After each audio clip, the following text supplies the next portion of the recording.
too many people view their first steps into healthcare as being their first steps into a doctor's office, when Or it the does ER. not to be that way. Their first steps into healthcare need to be your first steps into a gym, a fitness facility, or a set of free weights you have at the house. Like we need to shift our view from reactive to proactive.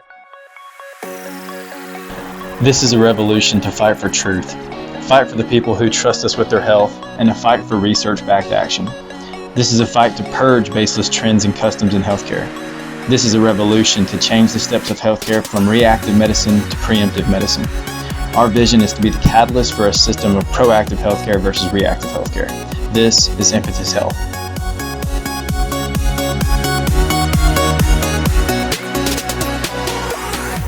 Hey, it's the first podcast. Yeah, this is the first one we've ever done, and it's kind of awkward. I know. We got to figure out the groove of things. But Sean did something cute this morning that I want to lead in with. He brought me coffee in bed, and we kind of planned out how we were going to talk about this episode and what we were going to hit on. So, well, we were listening to a podcast through Pursuing Health. Oh yeah, Julie Fouché. And they had Wild Health on there. And I was listening for the scientific stuff, and then the next thing I know, Ellie's like, hey, rewind that 30 seconds. So Julie Fouché asked one of the doctors that they were interviewing, I love her questions. It's like 3 things that you are doing that have a positive impact on your health, and 3 things that you're not doing that you should be doing that would have a positive impact on your health. Mm-hmm. And one of the doctors was like, for the positive thing that he is doing, was like, I bring my wife coffee every morning in bed, and we talk for at least 30 minutes before I start my day. And Sean was like brainstorming about something for business, and I said, rewind that and listen to that again. And he did it this morning. So. Yeah, it was good. I liked it when you start doing it more often. It was good. Yeah, it was great. But anyway, so this podcast we're going to try to do, we're going to just tell you guys a little bit about what we're going to aim for this podcast to be, who we are first off, so you know who you're listening to, and then our vision, kind of what we want to get into. But so briefly, Miss Hiller, Ellie, give me some background. So don't dive into it too much. We're going to do that in a little bit. But tell me who you are, what are your certifications, what you do, just in the next 30 seconds. So I graduated from nursing school at Stanford. I have my Bachelor's of Science in Nursing, and that's my undergrad degree. Mm-hmm. But as far as certifications go, I am a certified nutritionist, and I have my CrossFit Level 1, which I don't know how much that means, but I also do have that, and aspiring to get some more certifications as well. Mm-hmm. That's my primary lifelong fitness athlete, and we'll talk about all that in a second too. Yeah. For myself, Sean Hiller, I am a doctor of physical therapy. I got my physical therapy degree from South Alabama down in Mobile. I am a certified strength conditioning specialist, CSCS. I have my CrossFit Level 1 as well. Have a USA weightlifting sports performance certification. Then I'm blood flow restriction certified. Have some other little certifications in there. But yeah, my background is mainly in sports and fitness as well. But yeah, I'm just a PT who just does a PT. Things a little bit different. But okay, so. So kind of talk about like what we're trying to do with this podcast. Like, what is our goal? What is our aim? And why are we starting this? The reason why I want to do a podcast, when I asked you to do the podcast with me, I asked Ellie to do it with me. Ellie, you got so many incredible thoughts and opinions, and we both have some things we really want to say, but there's not just a great outlet for us to say it. You can't just go on the street and hold up a poster board saying we think this, and we hope other people do too. So we basically started this so we could voice our opinion and find people along the way who feel exactly the same and team up and start something to change this healthcare thing, to change health and change it for the better. So our aim with this whole thing is to get our opinion out here on what we think healthcare should be. We do not think healthcare is in the place that it should be. Mm-hmm. And we want to create a spark and create a change. And there's other people out there doing that. And hopefully through this podcast, we'll meet those people and we'll get together with those people to help this revolution move along. Right. I think that's the reason I wanted to do it. Is that the reason you wanted to? Yeah, I mean, we talk often, since we were both in the healthcare field and in the hospital setting. We talk often about just what is wrong with the system and how broken it is, and not to just be negative, but we talk about it in hopes of finding ways to improve it. And I think with a system like healthcare that has evolved over so many years, at some point it needs to be refined. And I think we've gotten to the point where we're trying to fit a square in a round hole because the system is the same and people are evolving, conditions are evolving, and we're not treating people holistically. And I think at the end of the day, that's where healthcare is going. You think that's where healthcare is going. Yeah. And at the end of the day, if the client and the patient is the most important part, we need to serve them, and we're not doing that. I think there's some type of disconnect. And we believe there's a lot of people out there who see things that same way. We want to get the word out to connect with them. Right. So that leads me into my first question, too. And so, Ellie, where are you from, and how would you say where you're from kind of influences your approach to health, or maybe makes you run away from that approach? Just like my background? Yes, what's your background and how that made you view health and healthcare? To keep it short, I've grown up in Birmingham my whole life and have a heavy background in fitness and just sports in general. Played every sport growing up, and my lifelong goal was always to play sport in college. Got to the point where I was deciding on colleges and found CrossFit when I was a junior in college and realized that that's something you can do. Junior in high school, right? Sorry, high school, yes. High school, yeah. And then realized that's something I could do long term. I had heard of a lot of athletes who play 4 years of a sport and then they get out of college and they're like, oh my gosh, like I'm done competing. I'm done. Like I can't play basketball my whole life when I'm 30 years old. I mean, you could, most people don't. So I was like, okay, CrossFit is a really good avenue to try and compete, get that little, what I wanted out of competing there, and then do it lifelong. So got into CrossFit. I always worked out with my dad as well when I played sports. We would go to Lifetime and work out. So fitness was always something I cared about. Did CrossFit, when you got into CrossFit, did that shift you and how you approach fitness? Did that change things for you? Because I started focusing on nutrition. I didn't understand why nutrition was as important as it was until I started trying to find the little 1% improvements. Come to find out later, nutrition is a massive, far more than 1% improvement. Like I think that is the foundation of anything you're trying to do really in life. But that's kind of how I got into fitness and nutrition. And once I had started coaching in CrossFit for a while throughout college, I started getting really, really into nutrition. I got certified and started coaching people probably 3 years ago, 3 or 4 years ago. And started working one-on-one with clients. And I started seeing the difference that nutrition made in people's lives, because most people don't have a problem consistently working out. Yeah. But most people aren't focusing on their nutrition. So when they start making changes there, you start seeing results like this, like beginner's gains in CrossFit.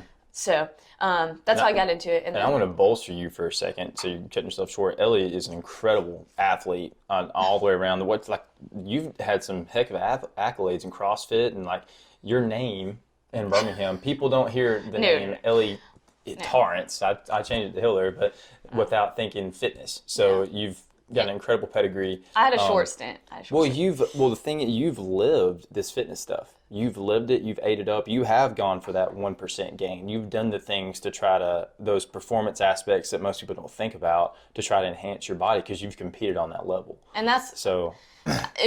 I'm definitely not anything super special. I appreciate you saying that, but I did at least feel the benefits of what focusing on nutrition and certain lifestyle factors has on my time in life when I wasn't competing, and then when I am competing, which is like now and in the few years past, and both have incredible effects. Well, I know how well known you are, because when I go anywhere, I'm Ellie Hiller's husband. I'm not Sean. They know me through you. So. Well, no. Well, and then last thing I'll say, I don't want to ramble on, but transitioning into the healthcare environment from college and fitness and all that, we can talk about this for another podcast, but there was a large disconnect in what I was teaching people as far as holistic approaches to health go in nutrition and fitness, and then what we're actually doing in the healthcare system. And I am not here to dog the healthcare system. I'm grateful for it, but we are missing the most important aspect on the table. Like the most potential packed element of anyone's health is completely disregarded in the healthcare system. And it's really, really sad. And I had a personal dichotomy, and I had a choice to make. Like, if I'm teaching this to people outside of the healthcare setting and I'm doing this in the healthcare setting, I'm not abiding by my own personal philosophy. And I had to come to terms with, is this how I want to live? This kind of like telling people something here and then doing something different here. And I think that, that it's something that's going to have to start from the ground up in the healthcare system. Not one person can change it. But anyway, I decided to like transition out of that and kind of pour everything I had into the holistic approach rather than doing like 50 here, 50 here. So I love that. Sorry I talked for a long time. No, that's perfect. What is your fitness background? How did you get into physical therapy and So healthcare? I wanted to ask this question because where you come from is different from where I come from, and how like you lived in Birmingham, Alabama, which for those of you who don't know, Birmingham, Alabama is the biggest city in Alabama. It's going to be more forward thinking because it is so heavily populated with health and nutrition. We would hope so, we would think. I come from one of the smallest towns in Alabama. I come from a little town named Arley, Alabama. I'll put Arley on the map. And when you come from a small town like that, and it's a very small place, health is really a back burner, especially the time that I grew up in. This fitness trend really has only, this huge fitness trend where everybody's working out, everybody's doing something, only really started, I want to say like mid 2000s to late 2000s. So I grew up in an era where fitness really wasn't thought about, in a place where health wasn't even advocated. Do you all even have a gym in Arley? There's not really a gym. There's no like there's Lifetime no gym. Fitness. We don't even have a red light, so there's definitely nothing like that. Right. And I can't even conceptualize that. So like I grew up with a gym on every street. I came from a place where if you took the skin off your fried chicken, then you were doing pretty good. So you didn't even think about it. But my background is I grew up playing sports, playing basketball, football, a little bit of baseball, track. I was good enough in basketball to get a scholarship, play basketball at a community college in Tuscaloosa, Shelton State. He won't tell you all this, but he was junior college player of the year.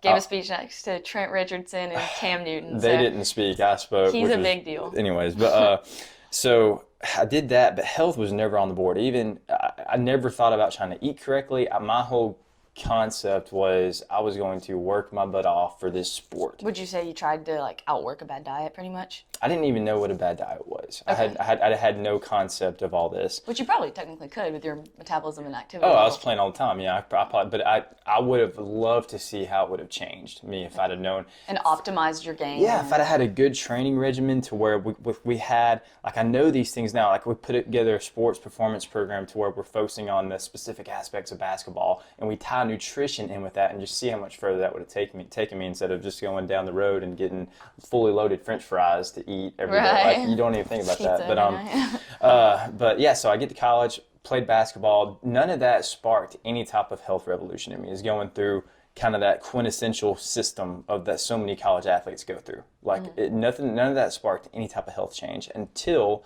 I got into CrossFit my freshman year in PT school. I had a friend, Kyle Thibodeau, who was telling me all about CrossFit. And I remember Mike Bergner came to South Alabama. They had a huge strength. Are you serious? Yeah, they had a huge strength conditioning summit. And at this point, I'm starting to really. And when I went to University of Alabama, I graduated from Alabama with an exercise science degree, and I started really nerding out on the body a little bit, and that started changing my health, how I viewed health. So I was into it enough to go to the Strength Conditioning Summit, and a lot of incredible people were there, but Bergner was one of them. And Bergner's like what's a big basketball coach we could equate him to in the weightlifting world? John Wooden. Yeah, he's like the father of like a lot, not the father, but he piqued a lot of people's interest in this, and he is CrossFit's go-to early guy. Weightlifting on the map in the CrossFit world, basically. Yeah, he is CrossFit's Kelly Starrett for PT. But he asked us all to go through the Bergner warm-up, and he asked us all to do an overhead squat, to sit at the bottom of an overhead squat with a PVC pipe over your head. And I couldn't do it. I could not sit there. I could not do it whatsoever. And I look over, and Rachel Thibodeau, my Kyle's wife, is sitting there just happy as can be, and I can't do it. And it's driving me crazy.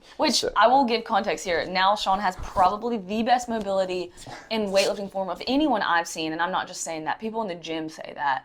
It's because of that day. It drove me crazy. I looked over, I'm like, you weren't born with it. I am a poor human being for not being able to do this. Right. And it drove me crazy. So I did one CrossFit workout and it totally destroyed me because it had overhead squats in it. And then I took 2 months off, and all I did for 2 months was Olympic lift. All I did was focus on how in the world can I actually hit a full depth overhead squat, because it was driving me crazy. So that piqued my interest. And then I started doing CrossFit after that 2 months. And that has changed everything. Like, I started thinking about nutrition. I didn't know anything about it. Started thinking about these finer aspects. And it's just been a journey since then of trying to get into fitness. But how that made me view healthcare is going through PT school and going through how PT clinics were and working in the hospital and doing different things. It made me realize that a lot of the things that are advocated in healthcare are not how we view things in fitness. Or not. People tend to view, we're going to talk about this a lot more in the next episode. We plan on the next episode being the state of healthcare, but I'll touch on it a little bit. Too many people view their first steps into healthcare as being their first steps into a doctor's office, when or it the does ER. not to be that way. Their first steps into healthcare need to be your first steps into a gym, a fitness facility, or a set of free weights you have at the house. Like, we need to shift our view from reactive to proactive. And that's something that you hear all the time, but there is a way to do it. And we want to talk about how we think that could be done. Right. And I think it's cool, like, we'll talk about this as well, but like your physical therapy practice, it has a response, but it also has a reaction as well. So like, for people who do want to be proactive, you have an avenue for that. But at the same time, when people do come in after they've gotten hurt, you respond with strength and conditioning. Yes. And I think that that's so cool because it works, and you're staying true to your philosophy. You're not just massaging people and giving them like a Band-Aid. Yeah, I guess we need to say that too. Is I own a physical therapy clinic called Vulcan Performance Rehab and Recovery, and Ellie is the head of our nutrition branch called Vulcan Nutrition.